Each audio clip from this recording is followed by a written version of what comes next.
BNP chairperson Begum Khaleda জিয়াকে নিয়ে mother of democracy cinema তৈরির ঘোষণা দেয়া হয়েছে দুদিন আগেই, কিন্তু সেই সিনেমা বন্ধে এবার আইনি নোটিশ দেয়া হয়েছে বিএনপির পক্ষ থেকে।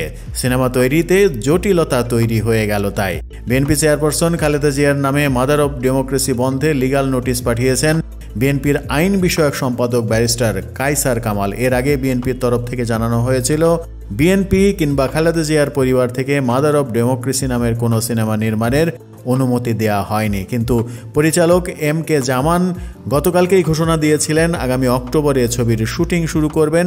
সেই ক্ষেত্রে ববিতা কিংবা মৌসুমী প্রধান চরিত্রে অভিনয় করবেন বলেও গুঞ্জন শোনা যাচ্ছিল।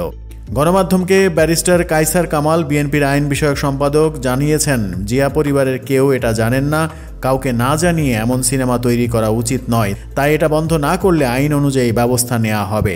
গেল 18 আগস্ট পরিচালক সমিতিতে সিনেমার নাম নিবন্ধন করে আকন্দ এন্টারটেইনমেন্ট পিএলসি। জানা যায় এটি পরিচালনা করবেন এম কে জামান।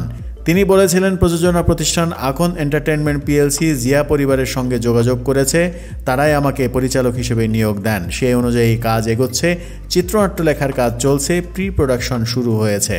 কিন্তু এরপরই এক পোস্টে বিএনপির তরফ থেকে জানানো হয় ফেসবুকে এই সিনেমার কোনো অনুমতি দেয়া হয়নি বিএনপি কিংবা খালেদা জিয়ার পরিবার থেকে। সেখানেই বলা হয়েছে বিএনপি চেয়ারপারসন এবং সাবেক প্রধানমন্ত্রী দেশনেত্রী বেগম খালেদা জিয়াকে নিয়ে কোনো সিনেমা বা ডকুমেন্টারি তৈরির কোনো প্রকার অনুমতি জিয়া পরিবারের কোনো সদস্য কিংবা বিএনপির পক্ষ থেকে দেয়া হয়নি।